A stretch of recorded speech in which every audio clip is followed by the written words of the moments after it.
All right. Question number 5 is volumes, right, of regions sort of rotated around either the x or the y-axis or another line that's not one of the axes.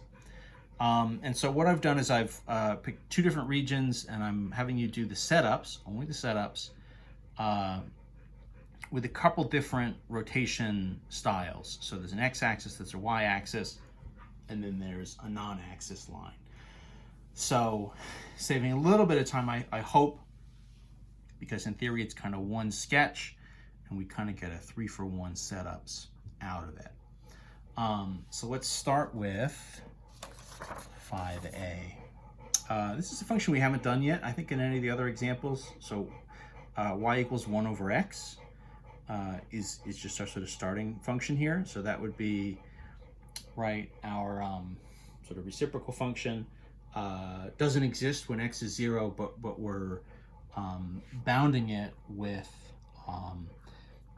y equals 0 on the bottom, and then x is 1 and x is 3. So we have the interval from 1 to 3, and we're just under the curve 1 over x. So it's getting kind of smaller and smaller as we go.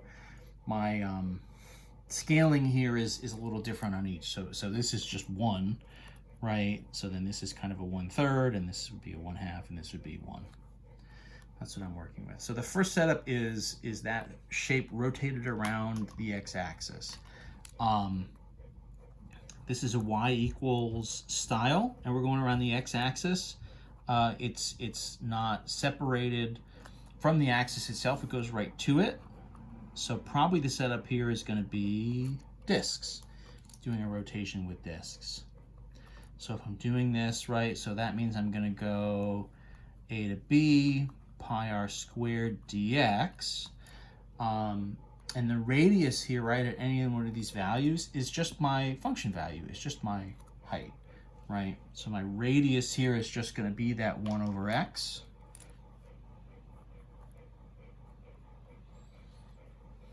Plain and simple. So that's quantity squared. This is dx, pi is in front, and then my interval goes on the x-axis, right, because it's with respect to x. So we're going 1 to 3. And that's it. I mean, that's the setup. You know, you could call this whatever, pi times, 1 over x squared, right? Or, pi times x to the minus 2. Any of those things, if you want to write an extra step there, is fine, but it's not necessary. I'm going to do just a super quick, just to get like a real quick version of this here, right? 1 to 3. The second version, so double I is around the y-axis. And so this is, right, y-axis. It's a y equals style function. So probably what we should do here is shells, right? If that's going to be our rotation. And if I kind of take, a generic value and I do that and I spin it, right, you can see me sort of getting that shell picture versus up in this one, if I sort of took a generic value and I spin it, right, what I'm getting is a disk. So what's our setup for shells? So it's the integral from a to b, 2 times pi times the radius times the height, dx. In this case, right, the radius at any of these different values is just going to be x. It's whatever the x point is, right? The radius will be x. And then the height is that function value, which is 1 over x. So then there's some really interesting things happening here. The same interval, right? So this is from 1 to 3. 2 times pi times x times 1 over x dx. This one would almost maybe be a little bit more fun to actually solve all the way, because what happens here, the x's and the x's cancel. So this is kind of wild. It literally is just a constant function, 2 pi, right? Because x times 1 over x is just 2 pi dx. So that was kind of fun. That one's interesting. Who's to say why I picked it? Maybe for that reason, because I thought that would be fun. But that one works as a shell in that way. So there you go. My third setup is around the line, what is it, x equals 6. So let me do another just quick sketch. So 1, 2, 3, 4, 5, 6. All right, the region is kind of here. And so the idea is I'm going around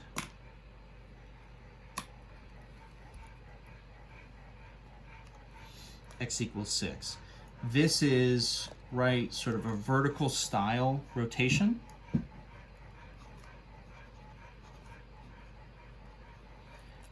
So this is rotation that's kind of like rotating around the y-axis. If we have an x equals line, right, you're sort of looking for a rotation that's around the y-axis. I still have y equals style functions, right? So this is probably going to be best set up as a shells again.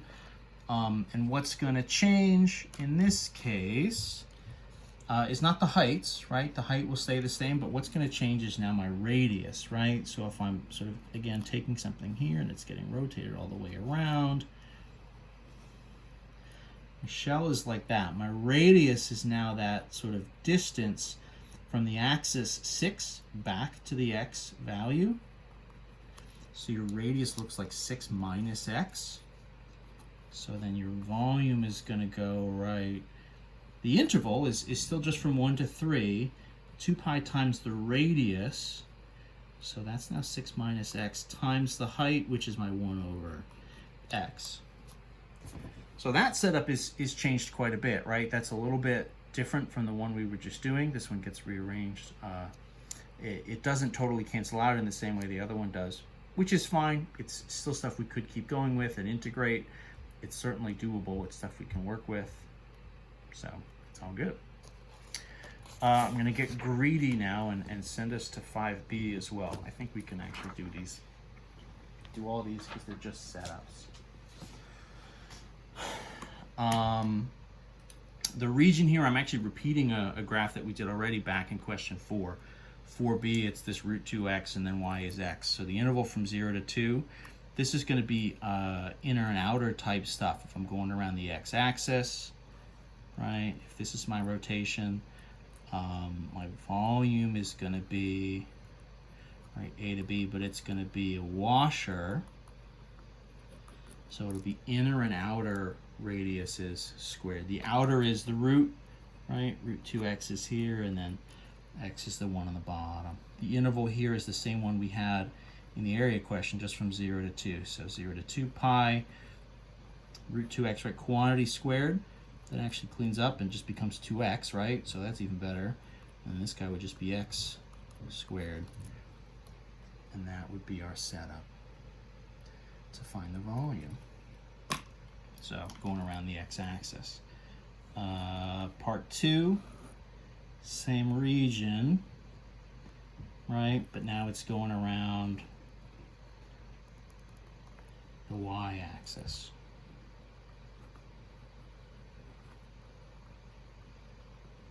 So again, this is given as a y equals type function. So probably shells is our best bet.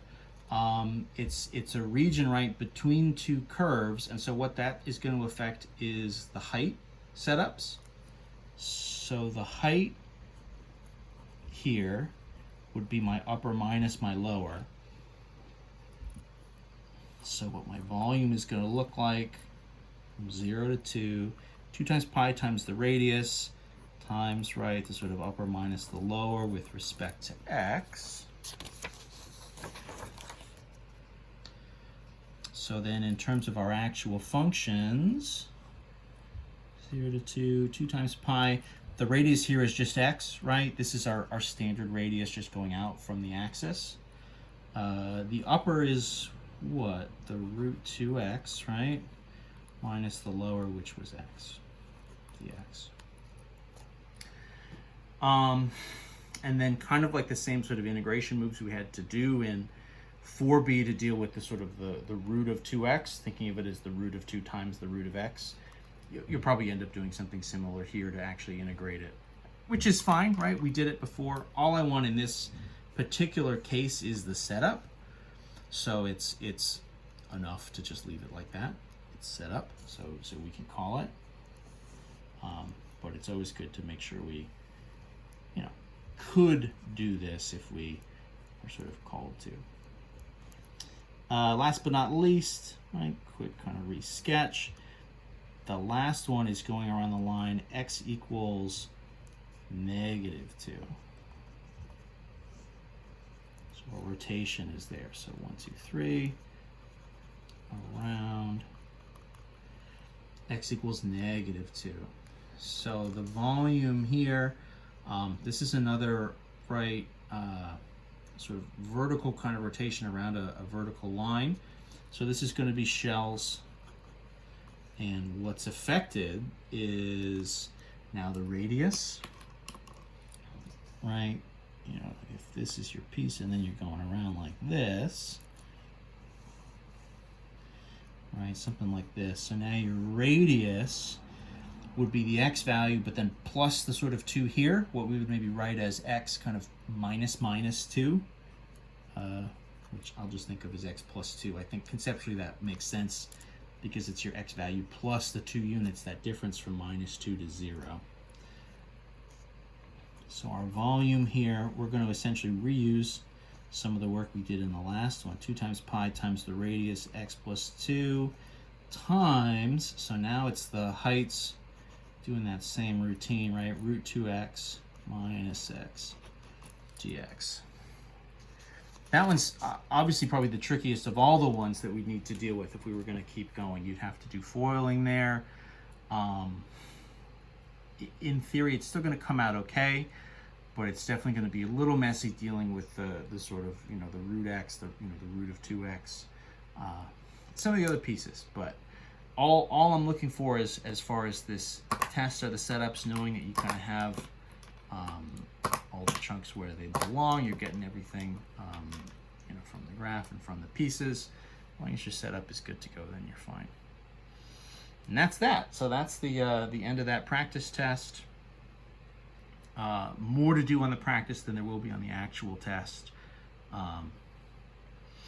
So if you can get through all of those sort of totally on your own from start to finish, you should be in pretty good shape for the actual test. Good luck, happy studying, and we'll see you for the next section of videos.